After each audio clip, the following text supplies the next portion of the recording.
Good morning children, सुप्रभात। मैं उम्मीद करता हूं कि बच्चे चैप्टर 1 के सारे क्वेश्चन लिख लिए होंगे।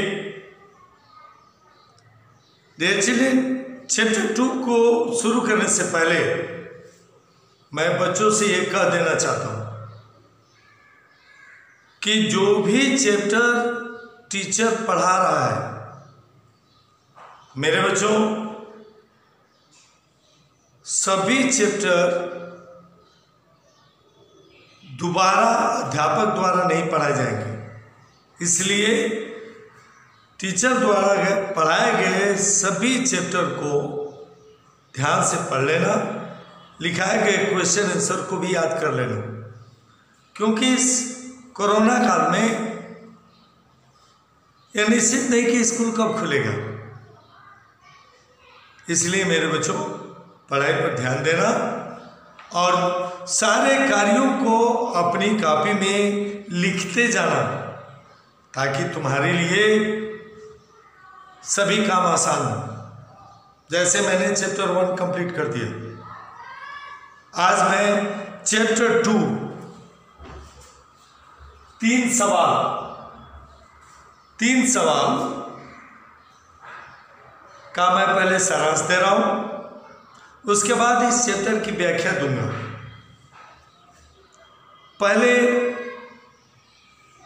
इस चैप्टर का सारांश सुनने से अधिक आवश्यक है कि बच्चे एकाग्र होकर बैठे। सभी बच्चों को आशीर्वाद देते हुए मैं अब इसका सारांश देना शुरू कर रहा हूं। मेरे बच्चों, ये एक शिक्षाप्रद कहानी है, शिक्षा संदेश देने वाली कहानी है, शिक्षाप्रद। इस कहानी में 3 सवाल के जवाब ढूंढने की, खोजने की कोशिश की गई। तीनों सवाल क्या है? किसी भी काम का उचित समय क्या है? कोई भी काम करने का उचित समय क्या है? जैसे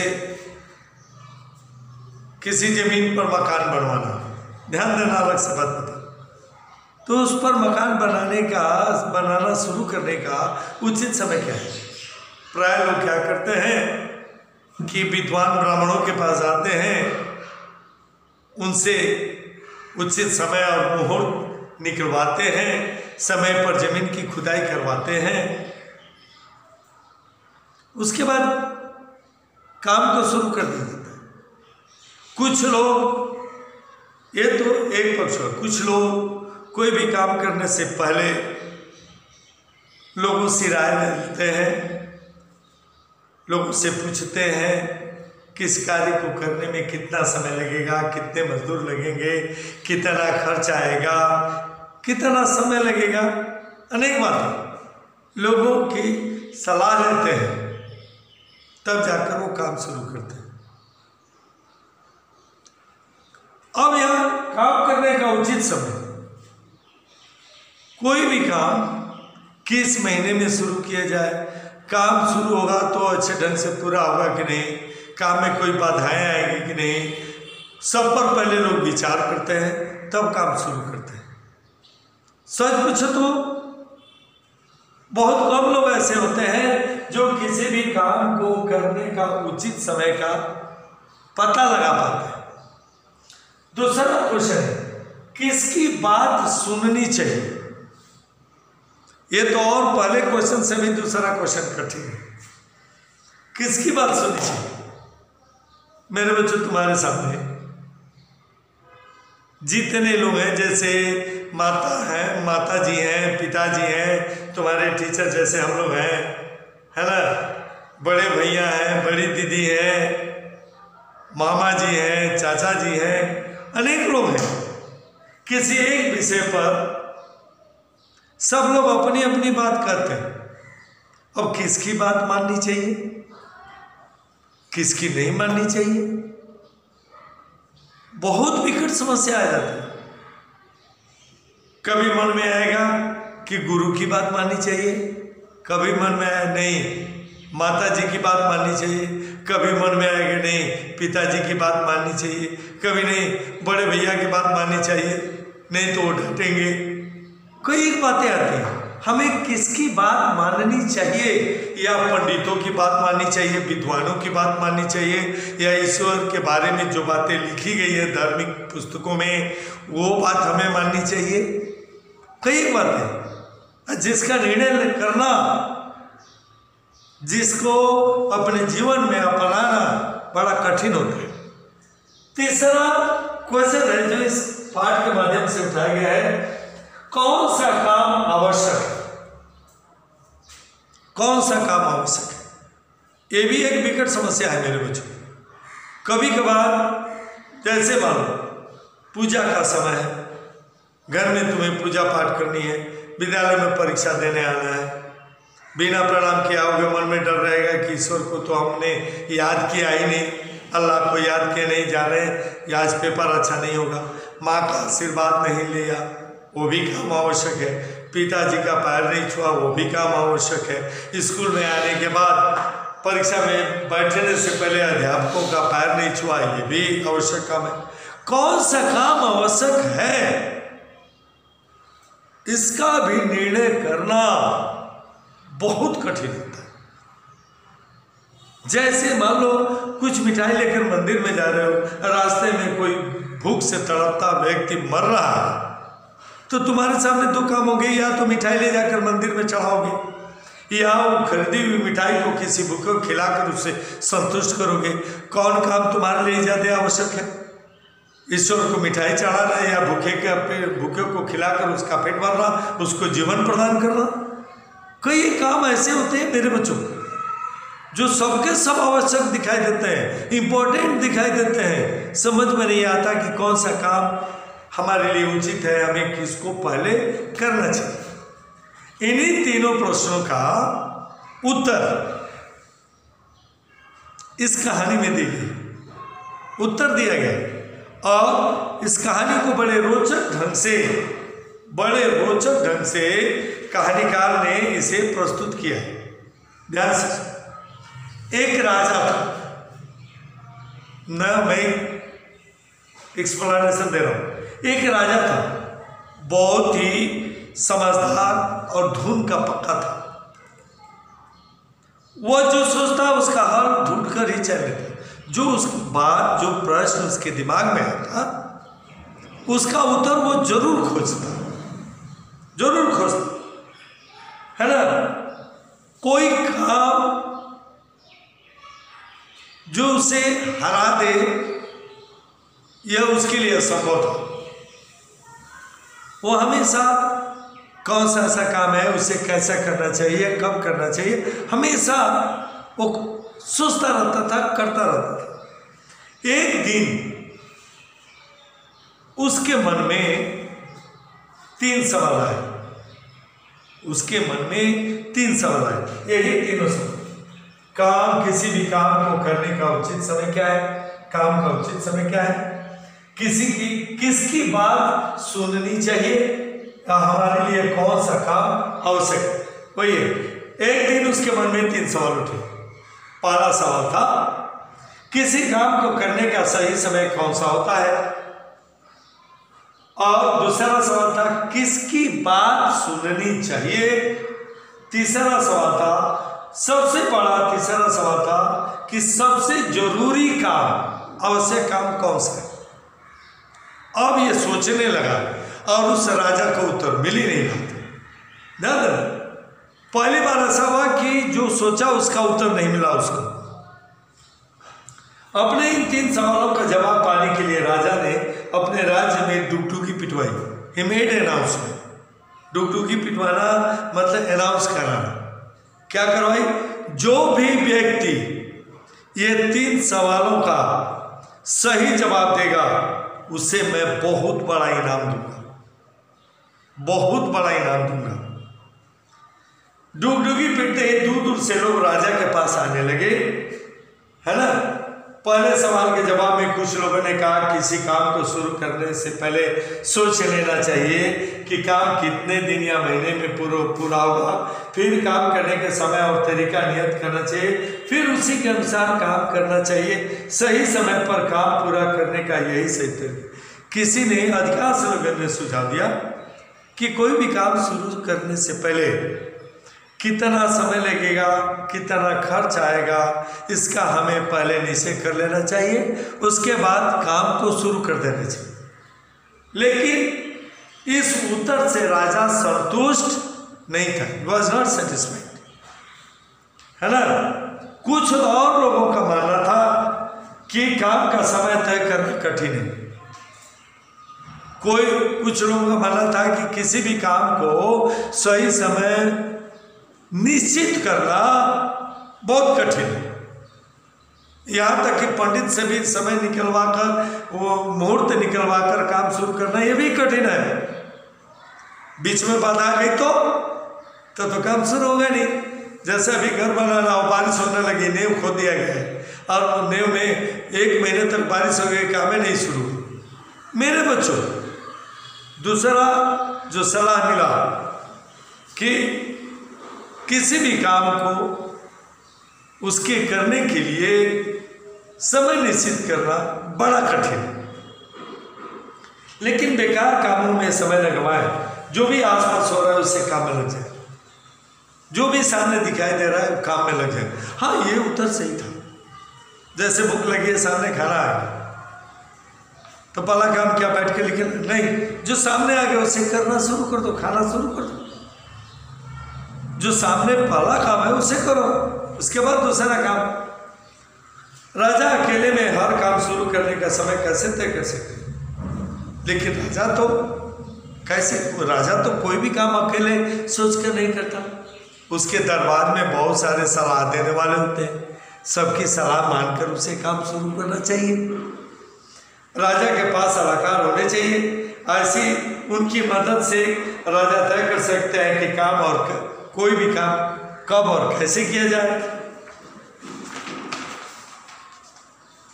लेकिन कुछ और लोग भी थे, उनका कहना था हर काम का समय पहले से ही सोचना कठिन है, आलस के समय न बिताए। कुछ लोग ये भी कहते थे डोंट डिसाइड, ये मत कर सोचो कि कब करना है, आलस में टाइम पास न करें। जैसे कबीरदास ने भी कहा है, कबीरदास ने, प्राय मेरे बच्चों आप लोग जानते हो, काल करे सो आज कर, आज करे सो अब, पल में परलय होगी बहुरी करेगा। कोई भी काम करने का समय निश्चित नहीं करना चाहिए। जो कल करना है आज कर लेना चाहिए, जो आज करना है अभी कर लेना चाहिए। कौन जानता है कि कब प्रलय आ जाएगी और काम को शुरू करने का अवसर ही नहीं मिलेगा। तो ये कुछ लोग कहना था कि काम करने का समय निश्चित नहीं करना चाहिए, जो भी सामने आए, जो भी काम सामने आए उसे निपटा देना चाहिए। लेकिन जवाब तो चाहिए, यही सही जवाब केवल जादूगर ही दे सकते हैं। बस वे जादू से सब कुछ जानकर राजा को बता दें। कुछ लोगों का कहना था कि जादूगरों से राय लेनी चाहिए, जादू की छड़ी घुमाए बता दिए कि इस काम को इस समय शुरू करना चाहिए। इसी तरह दूसरे सवाल के भी कई जवाब थे। दूसरा सवाल, किसकी बात सुननी चाहिए? जितने लोग आए उतने लोग ही उत्तर दिए, किसी का उत्तर संतोषजनक नहीं था। राजा के लिए सलाहकार बहुत जरूरी होते हैं। लिसन कुछ पुजारी और कुछ वादी को जरूरी बता रहे थे। किसी ने राजा के लिए सबसे अधिक आवश्यक सैनिकों को माना, कहा कि नहीं। किसी ने कहा पंडित की बात सुननी चाहिए, किसी ने कहा मंत्रियों की बात सुननी चाहिए, किसी ने कहा पंडितों की बात सुननी चाहिए, किसी ने कहा वैद्यों डॉक्टरों की बात सुननी चाहिए, तो किसी ने कहा मित्रों की बात सुननी चाहिए, सैनिकों की बात। लेकिन सबका आंसर एक नहीं था, अलग अलग था। तो दूसरा जो क्वेश्चन था इसका भी आंसर नहीं मिला। अब आ रहे हैं तीसरे प्रश्न। तीसरे सवाल के भी कई जवाब थे। सबसे जरूरी कौन सा काम है? कुछ ने कहा ज्ञान विज्ञान, तो कुछ ने कहा रणनीति, किसी ने कहा दान धर्म। किसी ने कहा ज्ञान प्राप्ति, ज्ञान प्राप्त करो, किसी ने कहा पूजा पाठ करो, किसी ने कहा पैसे कमाओ, किसी ने कहा दूसरे की सेवा करो। भैया इतना काम एक साथ कैसे होगा? कौन सा काम हमारे लिए जरूरी है? कौन सा काम? जीवन को जीते हुए सारे काम महत्वपूर्ण है। केवल पूजा पाठ करें पेट तो भरेगा नहीं, केवल दान पुण्य करें घर बचेगा नहीं, उसके लिए मेहनत भी करना पड़ेगा। केवल ज्ञान प्राप्त करें तो उससे भी पेट नहीं भरेगा। मेरे बच्चों, कोई भी संतोषजनक उत्तर नहीं था। इसीलिए एक कहानी सुनाया गया है लेखक द्वारा। सारे जवाब अलग अलग थे। राजा को एक भी जवाब सही नहीं लगा। राजा ने सुना था कि पास के जंगल में वर्षों से एक साधु तपस्या कर रहे हैं। वे केवल साधारण जनों से मिलते हैं। उनके ज्ञान की चर्चा बड़ी दूर दूर तक की। अपने सवालों का जवाब पाने के लिए राजा मन ही मन उनसे मिलने का तय किया। राजा को पता चला कि उनके राजधानी से दूर जंगल में एक बहुत बड़े तपस्वी रहते और बहुत बड़े ज्ञानी भी हैं, जो हर मनुष्य की शंका को दूर करते हैं। राजा ने भी सोच लिया कि मैं भी उस तपस्वी के पास जाऊंगा, अब उससे मैं अपने इन तीनों प्रश्नों का उत्तर जानने की कोशिश करूंगा। आगे देखो क्या होता है। राजा गया उस साधु के पास। देखो यार, दूसरे दिन, और मान लो राजा साधु के पास जाएगा तो ठाट बाट में नहीं जाएगा। राजा से प्रश्न पूछने हैं, कुछ मांगने जाना है, तो राजा के भेष में जाएगा तो क्या हम कहते हैं साधु उसे देगा नहीं। दूसरे दिन राजा ने राशि पोशाक उतार कर साधारण कपड़े पहने और कुछ अंगरक्षकों के साथ ले लिया। अपने जो अंगरक्षक थे बॉडीगार्ड, उसे ले लिया, चल दिया। घोड़े पर सवार होकर राजा जंगल की ओर चल दिया। काफी देर बाद पेड़ों के झुरमुट में उसे एक साधु की झोपड़ी दिखाई दी। राजा घोड़े से उतर गया। उसने अपने दूर ही अपने अंगरक्षकों को कहा, थोड़ा दूर खड़ा हो जाओ, मैं अकेले साधु के पास जाऊंगा। अपने जो बॉडीगार्ड थे, अंगरक्षक थे, उनको दूर खड़ा कर दिया और खुद राजा की झोपड़ी के पास गया। जिस समय गया उस समय राजा वो फावड़े से जमीन खोद रहे थे। साधु फावड़े से जमीन खोज रहे। मेरे बच्चों, राजा वहां गया, साधु को जमीन खोदते देख आश्चर्य में पड़ा।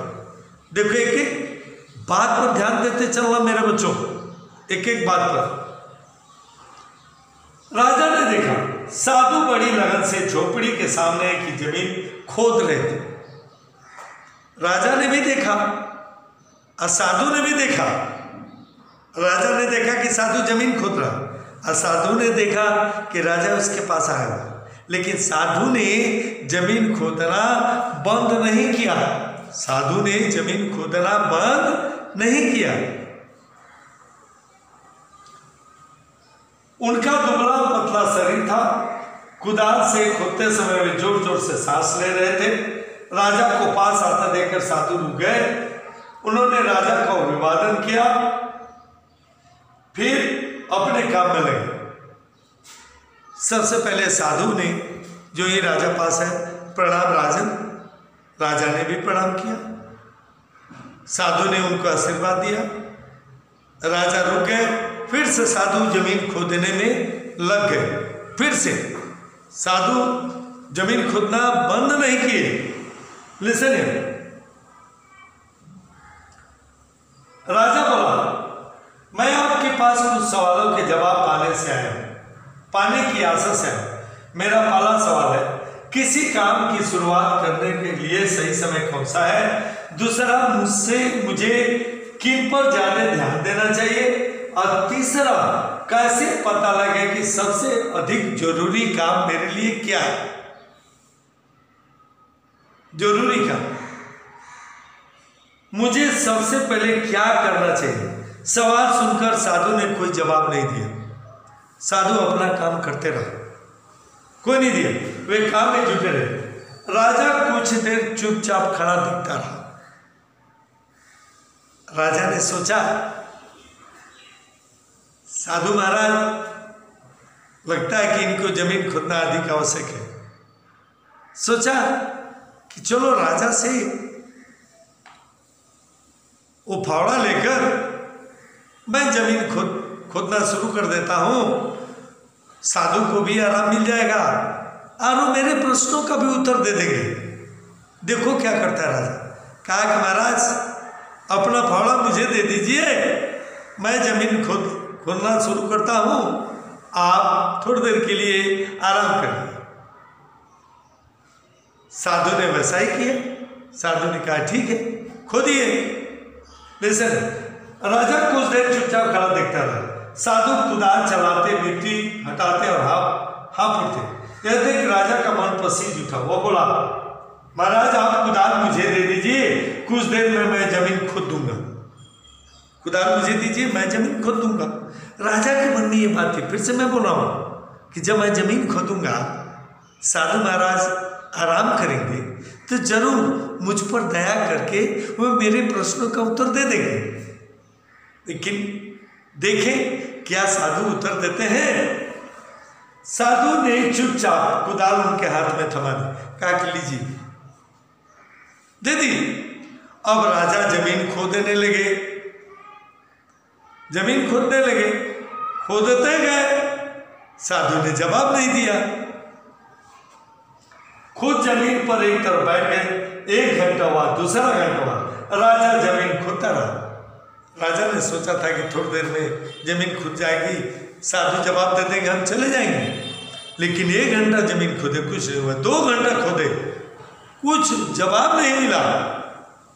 जब सूरज पेड़ों के पीछे छिपने लगा तब कुदाल एक तरफ रखकर राजा ने साधु से कहा मैं आपके पास 3 सवाल लेकर आया हूं, आपने मेरे सवाल का जवाब नहीं दिया। यदि आप मेरे एक भी सवाल का जवाब नहीं जानते मुझे बता दीजिए। यदि आप उत्तर नहीं जानते महाराज तो मुझे बता दीजिए, मैं लौट जाऊं, मेरा समय तो बर्बाद नहीं होगा। मेरे बच्चों साधु पहुंचे हुए साधु थे, वो जानबूझकर रोके थे राजा को। आगे देखो क्या होता है। इतना सुनकर भी साधु चुप रहे। तभी किसी के दौड़कर आने की आवाज सुनाई दी। साधु ने कहा आओ देखते हैं कौन है। तो किसी को दौड़कर आने की आवाज सुनाई दी। साधु ने कहा आप जमीन खोदना छोड़िए, चलिए हम लोग देखते हैं कोई आदमी कौन है जो दौड़कर आ रहा है। कौन है? राजा ने मुड़कर देखा, एक आदमी दौड़ता हुआ वही आ रहा था। वह दर्द से खराब था, उसके पेट से खून बहकर पैरों पर गिरा था। राजा के पास आकर वह कुछ बुदबुदाया, फिर बेहोश हो गया। राजा और साधु ने मिलकर उसके जमीन पर लिटाया, उसके कपड़े ढीले किए। उसके पेट में बहुत बड़ा घाव था। राजा ने उसका घाव धोकर पट्टी की, वह पट्टी खून से भर गई। राजा ने फिर से खून साफ किया, दूसरी पट्टी बांधी, 2-3 बार पट्टियां बदली, तब उसका खून बहना बंद हुआ।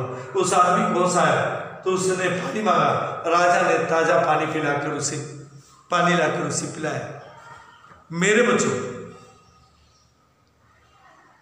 जब राजा और साधु और राजा जब दोनों आदमी उस व्यक्ति के पास पहुंचे जो उन्हीं की तरफ आ रहा था, वो व्यक्ति बहुत घायल था। उसके पेट से खून निकल रहा था और वह खून उसके पैरों को भी भिगो रहा था। पूरा शरीर उसका खून से लथपथ था, पूरा शरीर। राजा और साधु दोनों मिलकर उसको जमीन पर लेटाए। राजा ने ताजे पानी से उसके घाव को साफ किया, पट्टियां बांधी, फिर उसके पट्टियां खून से भीग गई। फिर घाव धोया, फिर दूसरी पट्टी बदली, बांधी, दूसरी पट्टी भी खून से भीग गई।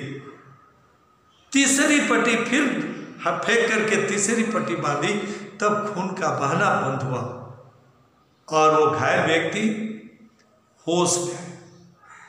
होश में आने के बाद उसने पानी मांगा। राजा ने ताजा पानी लाकर उसे पिलाया। वह घायल व्यक्ति को एक नया जीवन मिला। मेरे बच्चों जानते हो, वो घायल व्यक्ति राजा के जीवन से जुड़ा हुआ था।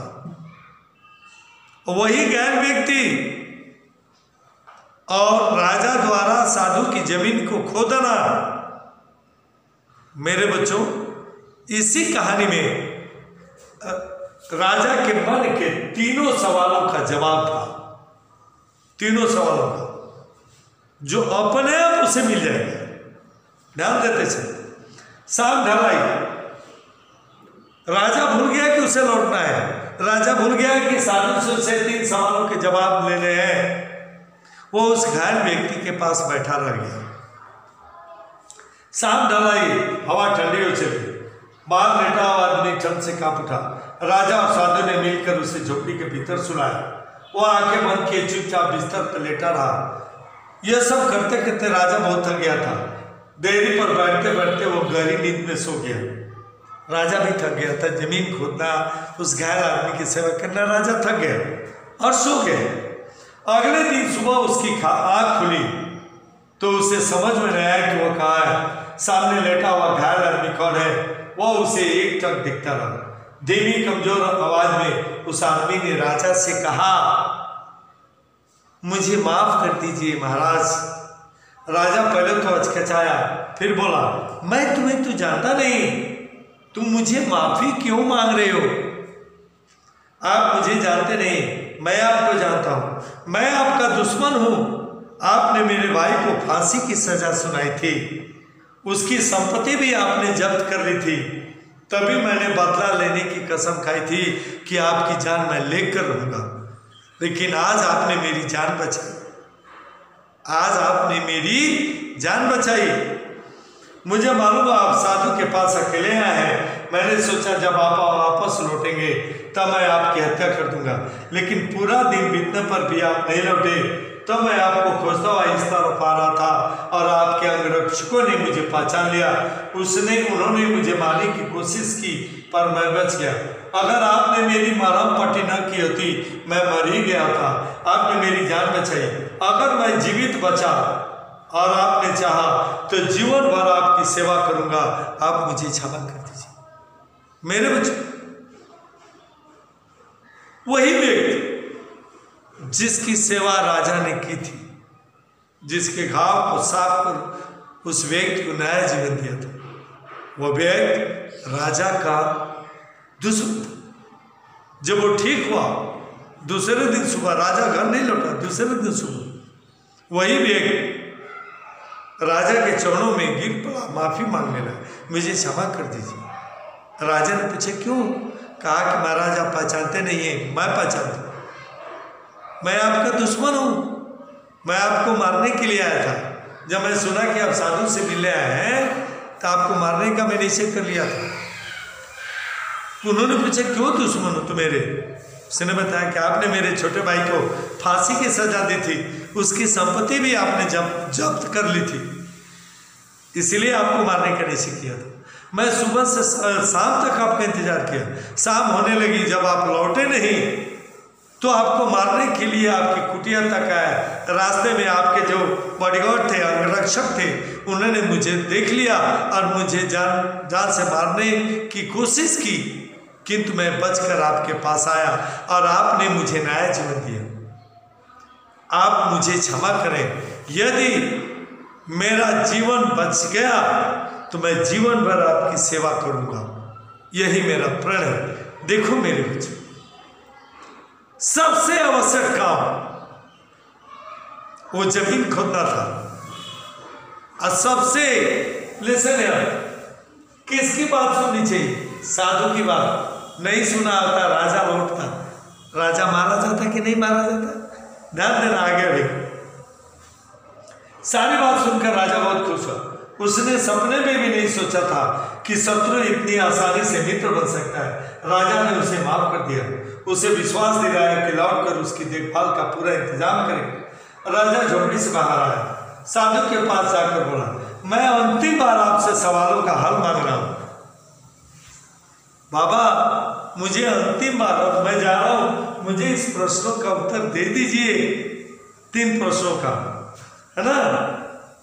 राजन, मैं तुम्हारे सवाल का, तुम्हें तो तुम्हारा, साधु ने कहा राजा तुम्हारे सारे सवाल का जवाब तुम्हें मिल गए हैं। राजा ने कहा कैसे मिल गए भाई, बताइए महाराज, मैं नहीं समझा। साधु समझा रहा है, याद करो मेरे बच्चों। राजा हैरान हुआ, बोला मैं समझा नहीं। साधु बोले क्या तुम्हें मालूम नहीं, अब तुम समझेंगे।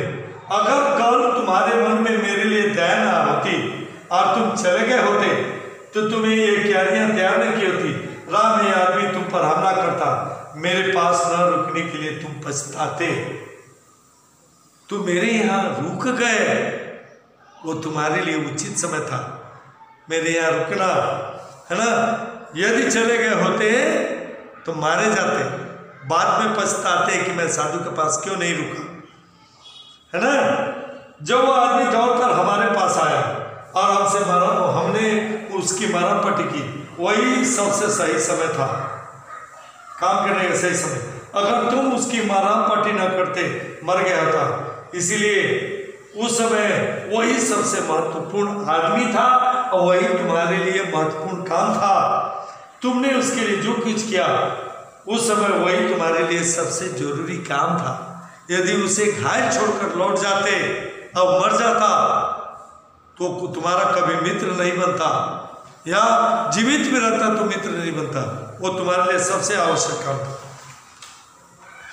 हमेशा याद रखना राजन, सबसे सही समय वही होता है जब हमारे पास किसी भी तरह की शक्ति होती है। सबसे महत्व का आदमी वो होता है जिसके साथ हम होते हैं, कोई नहीं जानता कब क्या होगा। मेरे बच्चों, जो कार्य तुम्हारे सामने है वही तुम्हारे लिए उसको तुरंत करने का वही समय, और जिसके साथ हो वही व्यक्ति तुम्हारे लिए अधिक महत्वपूर्ण है। घर में हो तो माता पिता महत्वपूर्ण है, स्कूल में हो तो तुम्हारे दोस्त महत्वपूर्ण है, कक्षा में टीचर पढ़ा रहे हैं तो वो महत्वपूर्ण है। मेरे बच्चों, जो साथ में है वही तुम्हारी मदद कर सकता है, वही तुम्हारे लिए महत्वपूर्ण व्यक्ति है। अपने सामने संकट में पड़े आदमी की सहायता करना, इसीलिए हमें जीवन मिला है, और दूसरे की मदद करना ही असली काम है। दूसरों के काम आने में ही जीवन की सफलता है। इतना कहकर साधु चुप हो गए। साधु का जवाब सुनकर राजा को संतोष हो गया, संतुष्टि मिल गई। उनको अपने इन तीनों प्रश्नों का उत्तर मिल गया। राजा ने उन्हें प्रणाम किया, फिर उनसे विदा लेकर अपने महल की ओर चले। मेरे बच्चों, ये कहानी अगले पीरियड में इसका लघुत्तरीय प्रश्न जो ऑब्जेक्टिव टाइप क्वेश्चंस है वो, और क्वेश्चन आंसर दोनों ही हम देंगे। लेकिन याद रखो मेरे बच्चों, हम केवल दे देते हैं लिखने के लिए नहीं। पहले जो भी लघुत्तरीय प्रश्न होगा और उसका जो भी क्वेश्चन आंसर होगा उसका पहले हम डिस्कशन करेंगे। यह समझते हो कि बच्चे मेरे सामने हैं, तब वो सारे प्रश्न तुम्हारे सामने जाएंगे। तब तक के लिए मेरे बच्चों स्वस्थ रहो, आशीर्वाद है मेरा। धन्यवाद मेरे बच्चों।